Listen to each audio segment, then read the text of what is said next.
What's going on, guys? How we doing today? My name is Luke. Welcome back to my channel. Today I was gonna switch to some artwork projects, but now I got a job to do 2 big bookshelves. So I bought the material.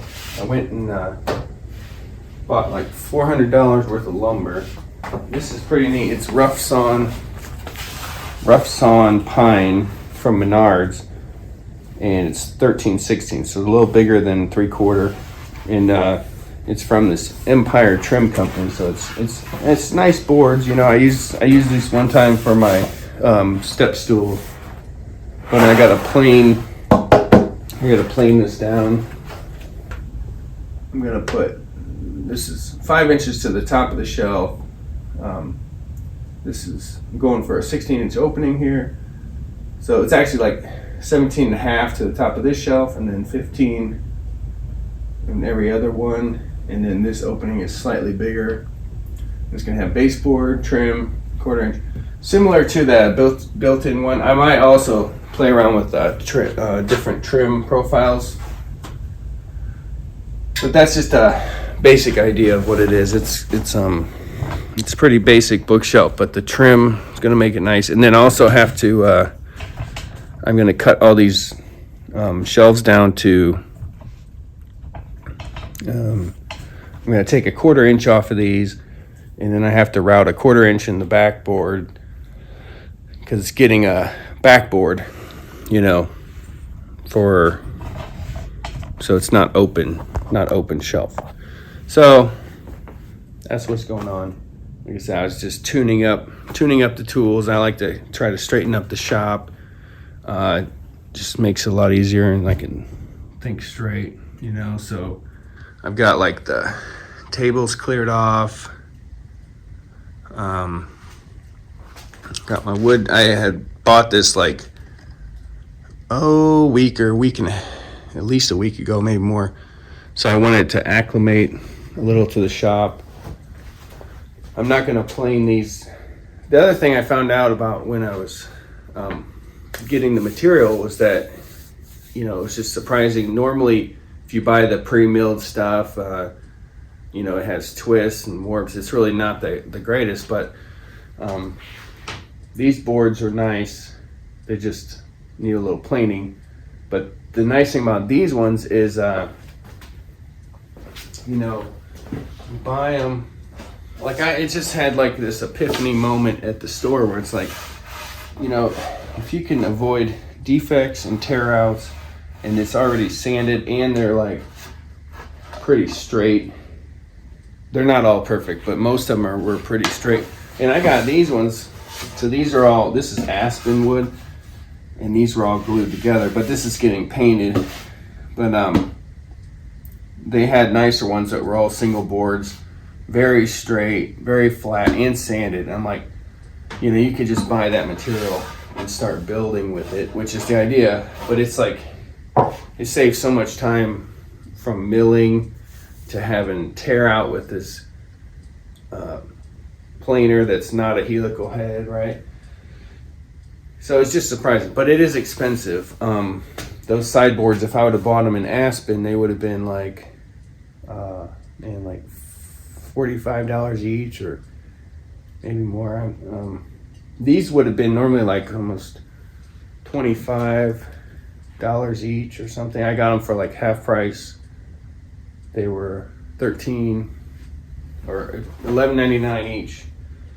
Either way, it's a lot of money. But so this aspen's nice and rigid and strong, so this is good for the shelf. So now I'm gonna plane the boards, cross cut, check for square, and then do the layout on the sideboards. And then after that, I'm gonna rip these down to 11 inches and cross cut them all to the same length, which is like right around 4 feet, maybe a little less, just enough to clean up everything, because I don't think these edges are perfectly square.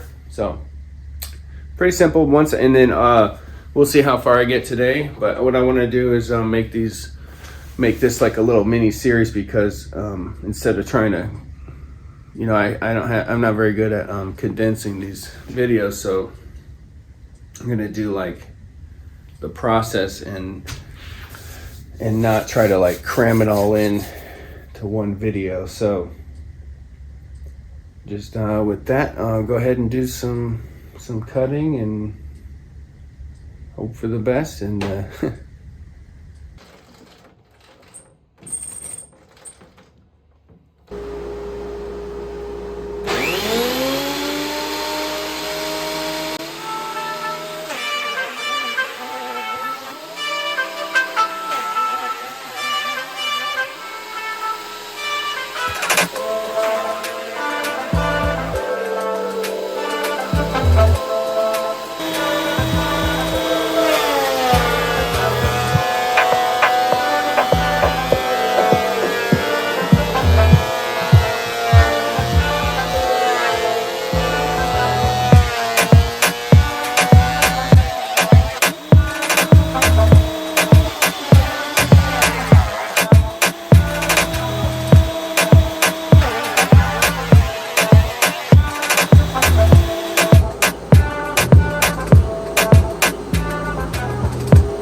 okay, I ran those through a bunch of times. Had a clog in the line right at the dust collector. I had to fix that, but I got pretty decent surface finish. I had just one that I accidentally flipped and had a little tear out, one with a bunch of knots, but I'm gonna cut that up. But I got a pretty good finish. I got a bunch of little tiny nick lines, which always seems to happen, but I got a pretty decent finish.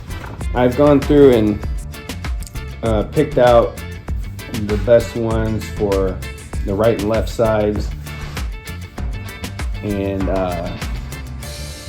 they were really close to being straight enough, but I think I'm gonna go ahead and straight line one side on the joiner and then rip them so they're just nice and straight, and then go ahead and cut them to length and do the layout.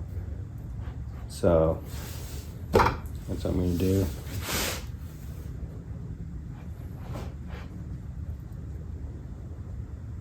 So that'll just reduce my size. Oh, actually, this one's not even the same size. Oh boy. Yeah, it's a good thing I checked that, because this board's different. I'll probably end up taking these. I was trying to keep 11 1/4. I'll probably end up taking these to like 11 inches, and then I'll just cut the shelves down to like 10 3/4, and so I'm leaving a 1/4 inch on the back, and then I gotta cut like a rabbit in the backs of these for the back shelf. So I'll go ahead and joint these and rip them. See, because this one, I just realized that this one is a whole 1/16, almost an 1/8 inch shorter. So now I got to go to 11, which is fine. That way I'll be able to straight line, because they were really close. But or I could swap this board out with a different one that are more consistent. The other ones are all 11 1/4, so I could try that too. Okay, I swapped that other board out. They all have a little bit of defects, and they're gonna need putty anyway. So, but they're almost, like I said, they're almost straight enough to use. this way I can still cut less and be close to 11 1/4. So I'll probably just be like taking an 1/8 inch off. So I'll go ahead and joint those just because I'd rather have them nice and straight, especially for the dados too. So I'm gonna go ahead and cut these.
Okay, I'm glad I went ahead and jointed and trimmed those because now they're just nice and straight all the way. I'm still going to use the same reference edge for when I cut everything, but so now I'm going to trim. I got some defects on some of it. I'm going to trim one side, and some of them have some splits, so hopefully it can allow to get my finished size. But I'm going to cut this, check it for square, and then mark, set up a stop block. So I'll go ahead and see if this is cutting good. It should be. If not, I can fine tune it just a little bit. So I'll try this.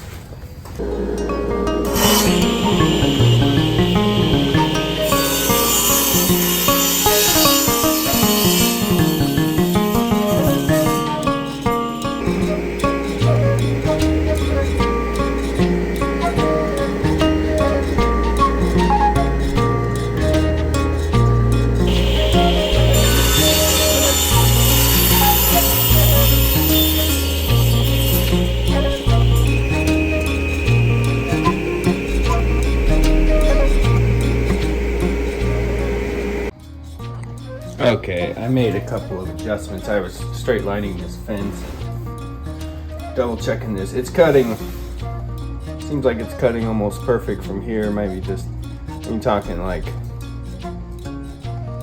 tiny amount on a machinist square, so really close. And this side was a hair different, so I'm just gonna double check this and then go ahead and cut them all to 84, 7 feet.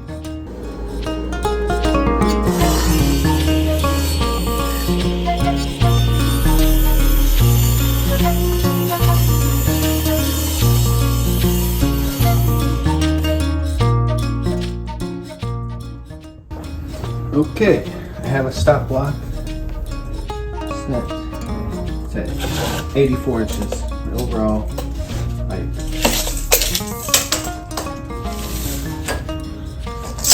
Go ahead and cut all these now, and then we can do the layout for the shelves, and then cut the dados, and then I'll be sizing the shelves and getting ready to glue up the boxes.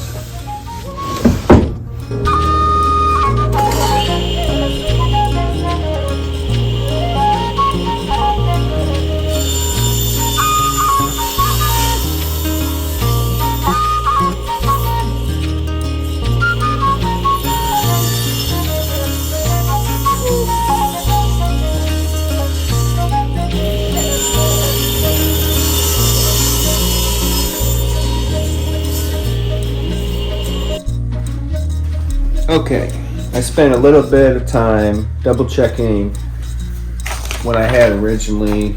I had to make a couple of slight changes because I might not have added something right, or I'm gonna do 1.5" skirt boards because I thought 1.25" is not enough. A little more strength. So I've got 5 inches to the top shelf, and then I've got 16-inch opening. I wanted a 16-inch opening on this one, so I got 16, and then there'd be 1.5" skirt, and then the next shelf, and then I did even layout on the rest of these, which was like from this top point to the next shelf was 16, I think, 15. It's 15, and then when you backtrack, 1.5" plus 3/4, 2.25. You get a 12 3/4 inch opening. So anyway, that's the layout. Okay, it's gonna have base trim. Here's the drawing again. I've done a couple of quick drawings, but 84-inch height, 12-inch depth roughly. Trim, 12 3/4 opening, and then the top. Actually, it worked out. So there was just this 17.5 one was not correct on the when I first did this. So I had to go 18.25. Anyway, it doesn't matter. But the point is, I got the layout figured out, and so this one is correct. And now I'm going to use this like a story stick and just mark real nicely, real precisely. Transfer that, and then so these are like, you're looking at the inside. This is going to get dadoed and then flipped up. So, and if you don't have a dado saw, you can use other things like router.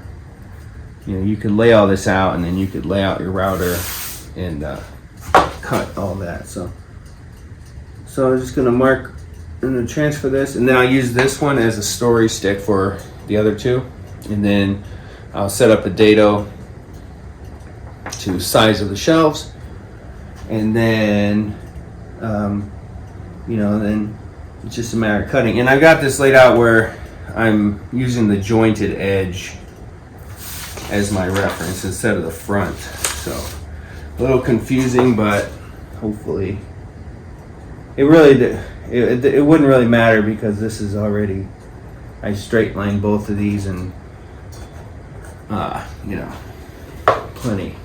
plenty straight, a lot straighter than if I didn't join it. So these, if you get the marks just right, these are laid out perfect, like these are exact because I had a stop block in the, so should be good. So that's just another step. That's what they call a step in the right direction, I guess. So that's those ones. And then I'll use I've been using this fancy machinist square, and I'm just marking a reference, kind of a, I'm not marking the whole thing, just halfway, just so I know, so I don't do like last time and make a critical error when cutting the layout. So this way I'll know where to cut. So that's it. We'll do all that and then cut them, and then I'll have to size the shelves. So I don't know if I'll get to gluing up today, but maybe I'll get all the parts cut, and then tomorrow would be the glue up, and then after that I also have to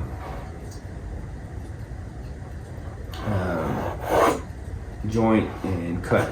I got to cut a bunch of skirt boards, so I'm doing front and back, so it's 6 shelves, 12, so I need like 24 of those that are like 4 feet long, something like that.